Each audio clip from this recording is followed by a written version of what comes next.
அனைவருக்கும் வணக்கம். Jaibala YouTube channel சார்பாக உங்கள் அன்புடன் வரவேற்கிறேன். ஜெய்பாலா ஜெய்பாலா ஜெய்பாலா. தத்பிரசாதித்மி மகா தேவாயுதிமி தன்னோ ருத்ர பிரதிதேது விஷ்ணத்தம் சத்ராயுதித்மி க்ஷேத்திர பாலகாயுதிமி தன்னோ பைரவ பிரதிதேது. இந்த வளர்பிறை அஷ்டமி விஸ்வாச ஆண்டு பங்குனி மாதம் 12ஆம் தேதி 26/3/2026 வியாழக்கிழமை. அஷ்டமி திதி பகல் 2:37 வரை. அதன் பின்பு நவமி திதி. இன்று திருவாதிரை நட்சத்திரம் மாலை 6:49 வரை. அதன் பின்பு புனர்பூஷம். பங்குனி மாதம் வரக்கூடிய வளர்பிறைக்கு அசோக அஷ்டமின்னு பேர். ஜெயிக்கணும், வாழ்க்கையில வெற்றி பெற்று வாழணும். அசோகர்னா மண்ணடைப்பால் வாழணும். அப்போ நம்ம ஏதேனும் ஒரு காலத்துக்காண்டி, ஏதோ ஒரு காரியத்துக்காண்டி, ஏதோ ஒரு நேரத்துல, ஏதோ ஒரு சமயத்துல, ஏதோ ஒரு பிறவியில கூட நம்ம ஒரு பாவம் நிகழ்ந்திருக்கோம். அதனால் நம்மளுக்கு பெரிய வறுமை வரும். அப்ப அந்த வறுமையிலிருந்து நம்ம மீண்டு வரணும்னா சிவபெருமான் வழிபாடும் சொர்ணாகசன பைரவ வழிபாடு செய்யணும். இன்றைய தினம் சொர்ணாகசன பைரவர் வழிபாடு செய்யும்போது நம்மளுக்கு தேவையில்லாத மனக்குழப்பம் நிவர்த்தி ஆகும். அதனால முதல்ல சொன்ன மாதிரி நம்ம ஏதேனும் ஒரு காலத்துக்காண்டி ஒரு பாவத்தை நிகழ்ந்திருக்கோம். அதுக்காண்டி இந்த காலத்துல, இந்த பிறவியில நம்மளுக்கு ஒரு வறுமை நிக்குது. அப்ப அந்த வறுமையிலிருந்து நம்ம மீண்டு சக மனிதர்களோட வாழணும். ஓரளவாவது செல்வத்தோட வாழணும், அல்லது கௌரவத்தோட வாழணும். 4 பேரோட மதிக்கிற அளவுக்கு நம்ம வாழணும். பணமே நம்மளுக்கு வேண்டாம், 4 பேர் மதிக்கிற அளவு நம்ம வாழ்ந்தாலே போதுங்கிறது எண்ணம் நம்மளுக்கு யாருக்கு இருக்கும், எல்லாருக்கும் உண்டு. எளியவனாக இருந்தாலும் வலியவனாக இருந்தாலும் எல்லாருக்கும் ஒரே இதுதான். அப்போ இறைவனை சார்ந்து நம்ம வழிபாடு தவறிய காரணத்துக்காண்டி, தெய்வத்தை நிந்தித்தது காரணத்துக்காண்டி, இதெல்லாம் நம்மளுக்கு செல்வம் குறையுது. எப்போதுமே நம்ம வீட்டுல நல்ல நல்ல வார்த்தைகள் பேசணும். நெகட்டிவ் எனர்ஜி இருக்கக்கூடாது, பாசிட்டிவ் எனர்ஜி இருக்கணும் வீட்டுல. கணவன் மனைவிக்கு மதிக்கணும், மனைவி கணவனுக்கு மதிக்கணும். இதெல்லாம் தவறும் போதும் குழந்தைகள் மேல ஒரு அன்பு செலுத்தணும். எப்போதுமே ஒரு நல்ல நல்ல வார்த்தைகள் நம்ம வீட்டுல பேசிக்கணும். இதெல்லாம் பாசிட்டிவ் எனர்ஜி கிடையாது, நெகட்டிவ் எனர்ஜி வரக்கூடாது, பாசிட்டிவாவே இருக்கணும். அப்ப நெகட்டிவ் எனர்ஜி வராம நம்ம பார்க்கணும்னா மைனஸ் பிளஸ் ஆக்கணும். அப்ப எப்பவுமே வீட்டுல விளக்கு எறிகிறது, தினசரி ஏதேனும் ஒரு பூஜைகள் புனஸ்காரம் செய்து வர்றது, வீட்டுல சாம்பிராணி புகை போட்டு வர்றது, தெய்வத்தை மதிக்கிறது, பெரியவர்களை மதிக்கிறது, இதெல்லாம் செய்து வர வர நம்மகிட்ட இருக்கக்கூடிய கர்ம வினை கொஞ்சம் குறையும்.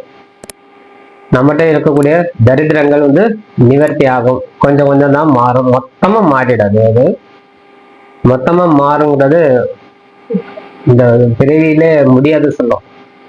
நம்ம என்னதான் தான தர்மம் செய்திருந்தாலும், நீ என்னதான் ஜெபம் செய்திருந்தாலும், உனக்கு சூழ்ந்து இருக்கக்கூடிய கர்மா உனக்கு தொடர்ந்து கொண்டே இருக்கும். நீ என்னைக்கு அந்த மந்திரத்தை விட்டியோ அன்னைக்கு அது தொடும். அது வரைக்கும் அது விலகி நிற்கும். அப்போ ஓம் நமசிவாய், ஓம் நமசிவாய், ஓம் நமசிவாய்ங்கிற மந்திரம் தொடர்ச்சியா சொல்லிட்டே இருக்கணும். ஒரு வண்டியில பயணம் பண்றீங்களா, நமசிவாய் சிவாய நமஹ அப்படி சொல்லிட்டே இருப்பாங்க. அப்போ நம்மளுக்கு பெரிய பாதுகாப்பு கவசம் மாதிரி. அதே மாதிரி இந்த வளர்பிறையில வரக்கூடிய அஷ்டமியில பைரவர், சொர்ணாகசன பைரவர் பூஜை செய்ய கத்துங்க. நிறைய சொர்ணாகசன பைரவருக்கு உண்டான புத்தகமே வந்திருக்குது. அதை வாங்கி படித்து அதுக்கு நான் பூஜை முறை தெரியலனால ஓரளவாவது, முழுசா செய்ய வேண்டியதில்லை, ஓரளவாவது நம்ம அந்த சாமிக்கு பூஜை செஞ்சுட்டு வரும்போது குடும்பத்துல இருக்கக்கூடிய கஷ்டத்தை நிவர்த்தி பண்ணும். அதே அளவு லட்சுமி வழிபாடு செய்து வரணும். வளர்பிறை அஷ்டமியில, தேய்பிறை அஷ்டமி பைரவர் கால பைரவர், வளர்பிறை அஷ்டமியில சொர்ணாகசன பைரவர் மகாலட்சுமி வழிபாடு.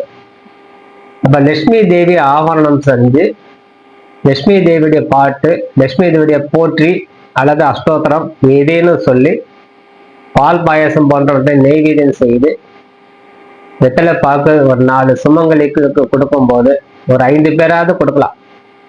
பெரிய செலவு இல்லை. நல்ல ஒரு 6 வெத்தலை, ஒரு 2-3 பாக்கு, 2 வாழைப்பழம், அது இனிப்புக்கு பாயசம் செஞ்சா இல்லைன்னா ஒரு சாக்கில் வச்சு அருகாமையில் இருக்கக்கூடிய ஏற்ற வீடு பக்கத்து வீடு இருக்கும், அது மாதிரி உள்ள நண்பர்களை பெண்களை அழைத்து தாம்பலம் கொடுத்து அவர் செல்லும் போது மன மகிழ்ச்சியோட அவர் ஏதேனும் ஒரு பிரசாதம், ஒரு பாயசம் செஞ்சா அந்த கொஞ்சம் பாயசம் சாப்பிட்டுட்டு போங்க, இனிப்பா போங்க அப்படின்னு நம்ம கொடுத்துட்டு வரும்போது போக போக அந்த குடும்பத்துண்டான தோஷங்கள் வந்து நிவர்த்தி ஆகும். எல்லாத்துக்கும் ஒரு பெரியவர்கள் நம்மளுக்கு வந்து வழி செய்து வச்சுட்டு தான் போயிருக்காங்க. நம்ம அது வந்து முழுமையாக பயன்படுத்தி கொள்ள முடியாத காரணத்தினால் நம்மளுக்கு வந்து சில நேரம் வந்து கஷ்டத்தை நம்ம வந்து சந்திக்கிறோம். அப்ப எல்லா விஷயம் நம்ம வந்து பின்பற்ற முடியாது அப்படின்னு சொல்லுவோம். ஆனா நிச்சயமாக கண்டிப்பாக எல்லா விஷயத்தையும் நம்ம பின்பற்ற முடியாது. ஆனா அந்த சமயத்துக்கு பயன்படுத்திக்கலாம் முடியாது. அப்ப இன்னைக்கு அஷ்டமி, அதுக்கப்புறம் வரக்கூடிய பௌர்ணமி, அதுக்கப்புறம் வரக்கூடிய அமாவாசை, அதுக்கப்புறம் மறுபடியும் ஏகாதசி, சஷ்டி, இந்த மாதிரி விரத காலத்திலாவது அந்த இறைவனை நமது சரணம் அடைந்து வழிபாடு செய்து கொள்ளும் போது நம்ம கைமேல் பலம் கொடுக்கும். அப்போ நித்திய வழிபாடு ஏதேனும் நம்மளுக்கு இருந்து வரணும்.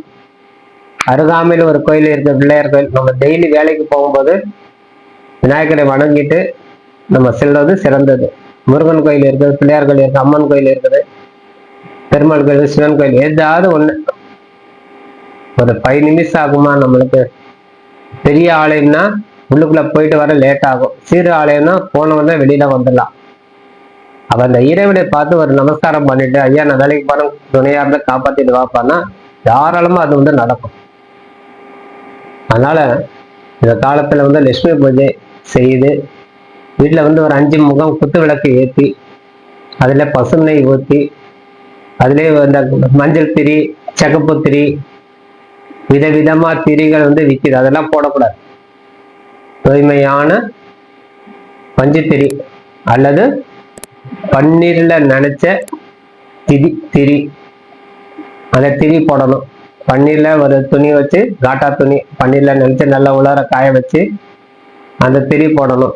இல்லைன்னா தாமரை தண்டு திரி, இது போன்ற திரிகள் போட்டு அம்பாளுக்கு நல்ல ஒரு பூஜை செஞ்சுட்டு வரும்போது நம்ம வந்து கைமேல் பலம் கொடுக்கணும். விளக்கேற்றும் போது ஓம் ஸ்ரீ மகாலட்சுமி தேவியே போற்றி போற்றி அது சொல்லி விளக்கேற்றணும்.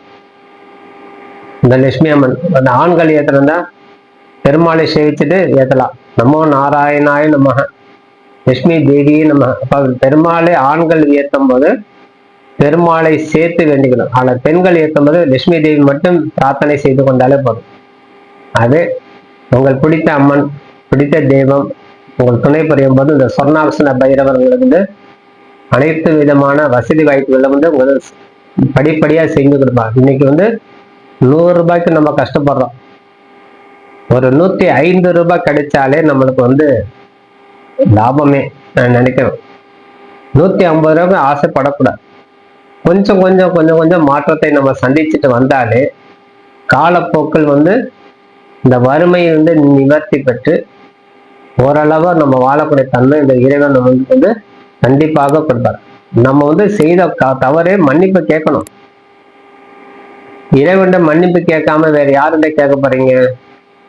ஒரு குற்றவாளி ஒரு கோர்ட்ல போய் நிக்கிறான், ஜட்ஜு கிட்ட போய் மன்னிப்பு கேட்கறாங்க, போலீஸ்காரங்கிட்ட போய் மன்னிப்பு கேட்கறாங்க, ஒரு அட்வொகேட்ட போய் மன்னிப்பு கேட்கறாங்க. அப்ப தவறு செய்ததுக்கு மன்னிப்பு அந்த இடத்துல போய் கேட்கும்போது பல ஜென்மம், பல காலம், பல முன்னோர்கள் மூலமா வந்த தோஷம் பாவம் நிவர்த்திக்கு இறைவன்கிட்ட மண்டிட்டு மன்றாடி, ஐயா ஏதேனும் ஒரு காலத்துக்காடு செய்த தவறுக்கு இன்னைக்கு தண்டிக்கிறீங்க, இந்த தண்டனையில இருந்து, இந்த கிரகப்பீடையில இருந்து, இந்த நவகிரகத்தால் ஆளப்பட்டு வருகிறேன், அதுல இருந்து எனக்கு விடுதலை கொடுத்து ஓரளவாக எனக்கு வாழ வைங்க அப்படி சொல்லி மனதார பிரார்த்தனை செய்து வரும்போது படிப்படியாவே முன்னேறும். இப்போ மகாலட்சுமி தேவி சொர்ணாகர்ஷண பைரவர் வழிபாடு தவறக்கூடாது. இன்றைய தினம் அசோகாஷ்டமி என்ற தினம் அசோகனை போய் வாழலாம். அப்ப செல்வந்தர் வழிபாடு அவர் நிறைய செய்கிறார். பூமாலை சாத்திர, அபிஷேகத்துக்கு பணம் கட்டுற, நிறைய ஒரு 50 பேர் அன்னதானம், 500 பேர் அன்னதானம் செய்யறார். நம்மளால முடியாது, என்ன செய்யறது? எளிமையான 2 வாழைப்பழம், கொஞ்சோண்டு பூ, 2 தீபம் ஏற்றி, ஐயா இது என்னால முடிஞ்சது ஏத்துக்கோ, உனக்கு என்னால முடிஞ்சது படையில் 2 வாழைப்பழம் தான் கொடுக்க முடிஞ்சது, அது மனதார ஏத்துக்கோ சொல்லி பிரார்த்தனை செய்து வரும்போது கண்டிப்பாக காலப்போக்கில் மாறும். அதனால பைரவரையும் மகாலட்சுமி தேவியும் தவறாம பூஜை செஞ்ச காலத்துல